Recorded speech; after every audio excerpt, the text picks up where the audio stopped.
I want to focus in on the Janet Yellen part because I've been covering this for a while now. And, we covered how HSBC said they wouldn't be accepting payments in Bitcoin anymore or taking transactions in cryptocurrencies. We saw the FCA coming out warning against the dangers of Bitcoin, then ECB's Lagarde, now Janet Yellen jumping in here saying that it's used for, terrorist activity. How much does this concern you? Because it seems like there's a domino effect happening here, Pomp. I hope that Janet Yellen becomes a Treasury Secretary. She's been nominated. That would be fantastic.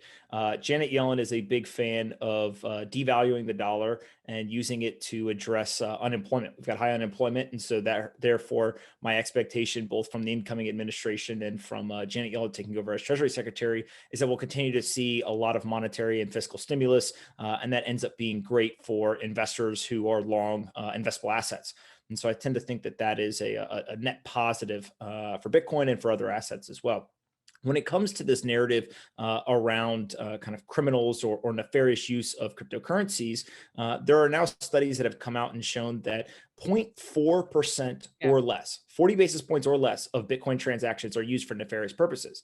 If you compare that with the US dollar transactions, over $2 trillion a year is laundered in US dollars. And the biggest perpetrators of this money laundering are the large banks. And so if we want to start talking about, hey, we should start addressing money laundering, terrorist financing, drug dealing, criminal activity, we better start looking at the US dollar. And frankly, it is comical that right now we have regulators that are trying to build a narrative that shows that Bitcoin is used for illicit purposes, but they don't talk about the fiat currencies being used for that same purpose. And so I think that ultimately where this gets to is not only is it factually inaccurate, right, is provably inaccurate what they are saying, is even if they continue to kind of perpetuate this narrative, and there is to be some sort of ban or aggressive government action, what we've seen in countries like Pakistan, where they've actually outlawed, they've banned buying, selling, or mining Bitcoin.